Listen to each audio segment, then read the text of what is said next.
In these questions, we're looking at how the concentration of different components affects the rate of reaction.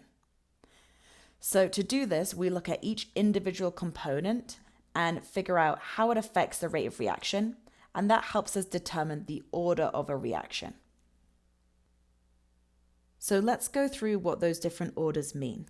If we have a 0th order reaction based on one of our reactants, that means the concentration of our reactant, let's just say X for an unknown reactant, the concentration of that reactant does not affect rate.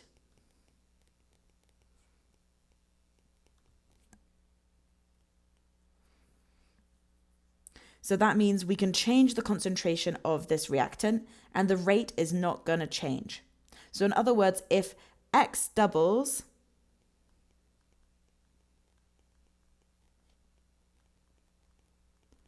there's going to be no effect on our rate. So our rate would be constant. That's a 0th order reaction.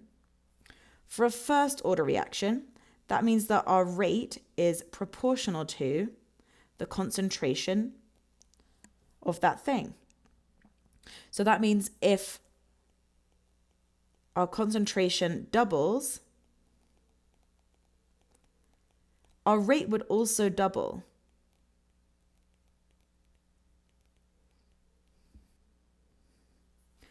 Second order reaction, that means our rate is proportional to the concentration of that thing squared. So that has a really big effect on the rate. So that means if our concentration were to double, our rate would change by double squared, which would be quadruple or multiplied by 4. So if our concentration doubles, our rate would multiply by 4 for something that was 2nd order.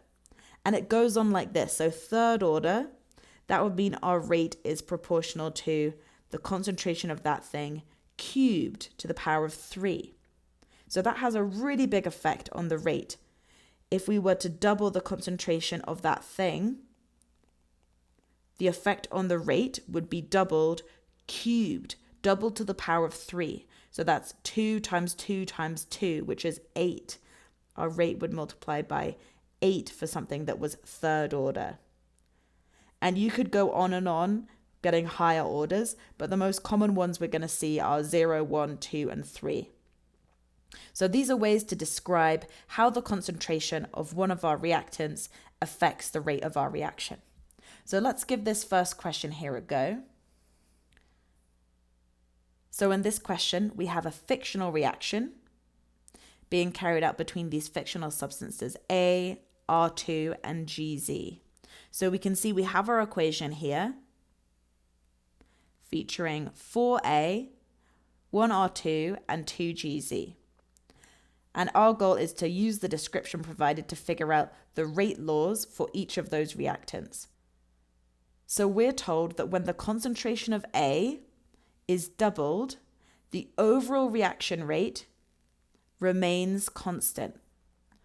So let's write that out. If A multiplies by 2, we're told rate is constant. So let's have a look at our table down here. If rate is constant when X is doubled, we're looking at something that's 0th order, which means that the concentration does not affect the rate. So the order of the reaction is going to be 0 with respect to the concentration of A.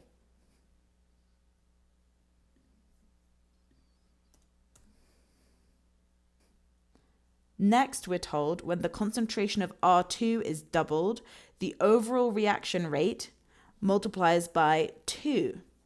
So let's write that down. So when R2 is doubled, the overall reaction rate multiplies by 2. Rate multiplies by 2. So looking at our table down here, if the concentration of that thing doubles, the rate doubles. So we're looking at something that is first order. So that's going to be an order of reaction of 1 with respect to the concentration of R2. Lastly, we're told when the concentration of GZ is doubled, the overall reaction rate multiplies by 4. So again, let's write that down. So when GZ is doubled, the overall rate of reaction multiplies by 4. So again, looking at our table, if the thing doubles and the rate multiplies by 4, that means we have a second order reaction with respect to that thing. So our order of reaction is going to be 2 with respect to the concentration of GZ. So we now know how each of our individual reactants affect the rate of reaction.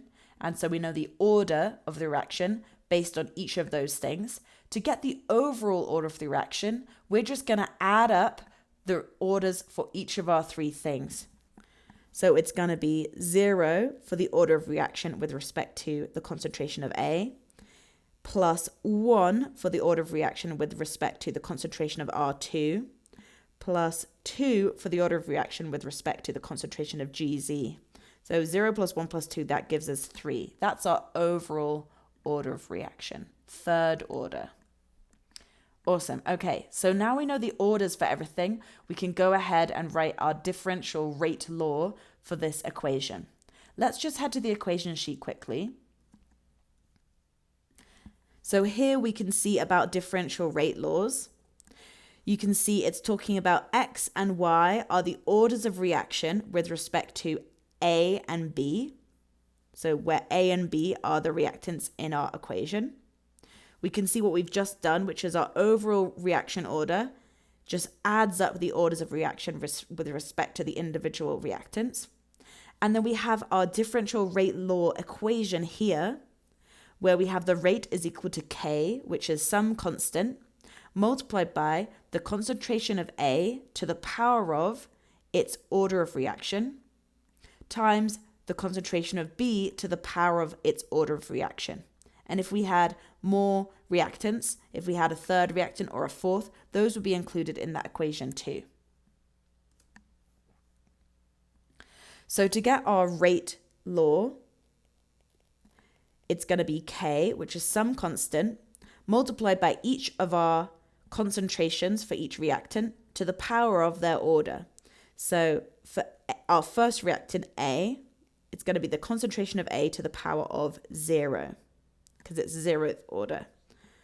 For R2, we're going to have the concentration of R2 to the power of 1, because it's first order. And then we're going to have, for GZ, the concentration of GZ to the power of 2, because it's second order. So that's going to be our differential rate law for this reaction. One thing though, anything to the power of 0 is just 1. So we can cancel that from our equation because that doesn't affect it. So we can go ahead now and fill in our rate law. We've got K, which is the constant, multiplied by R2 to the power of 1, multiplied by GZ to the power of 2. So that's going to be our rate equation, or a differential rate law for this reaction. So first we figured out our orders using the information from our table. Then we use that to figure out the differential rate law. Now in this question, we're using the same concepts, but the other way around. We're given the differential rate law for this reaction, and we're working backwards to figure out what's the order of reaction with respect to each of our reactants and how would doubling each of those affect the overall reaction rate. So let's have a look at our equation. We've got a fictional reaction between Z and XG3. So we can see in our equation here, we've got 2Z and 2XG3. Those are reacting together. And in our rate law, we've got K XG3 squared. So looking at our order of reaction with respect to each thing. First, with respect to the concentration of Z. Now, Z doesn't appear in our rate law. There's nothing there. That means that Z must be to the power of 0 because then it gets cancelled out of our equation. That means our order of reaction is 0 with respect to Z. So if our thing doesn't appear in the equation, it means 0th order. What about with respect to xg3? We've got xg3 squared. That's squared to the power of 2. That's our order. So our order is going to be 2 for xg3.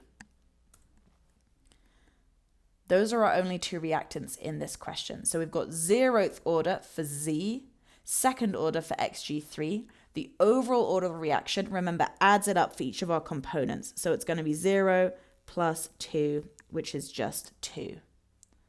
So that's our overall order for this reaction is 2. Okay, so we've interpreted that equation to figure out the order for each of our reactants.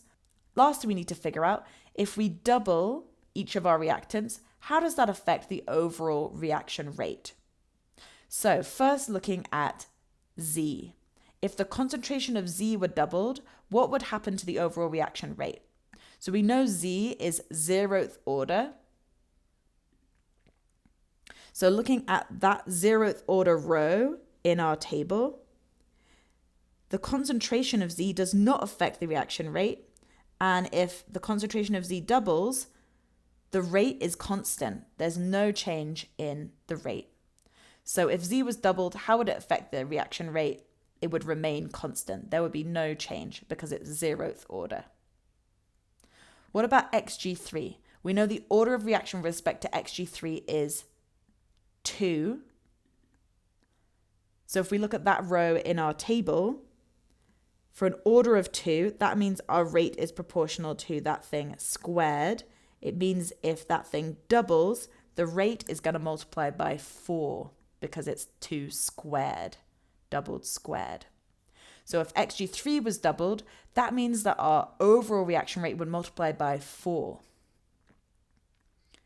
Okay, finally, if both concentration of Z and concentration of xg3 were doubled, how would the overall reaction rate change? So here we're combining the effects of doubling each of them together. So remain constant and multiply by 4. So remain constant is like multiplying by 1, multiplying by 4. So if we multiply by 1 and we multiply by 4, that's the same as just multiplying by 4. So our overall reaction rate change would be multiplied by 4. So in that last step, we're just combining together the effects of the individual reactants. So in these questions, we're using our rate law, which is the equation where each reactant is to the power of its order of reaction. And we're using the effects of those things on the rate, so doubling one and the effect that causes, to figure out the order of reaction for each of our reactants.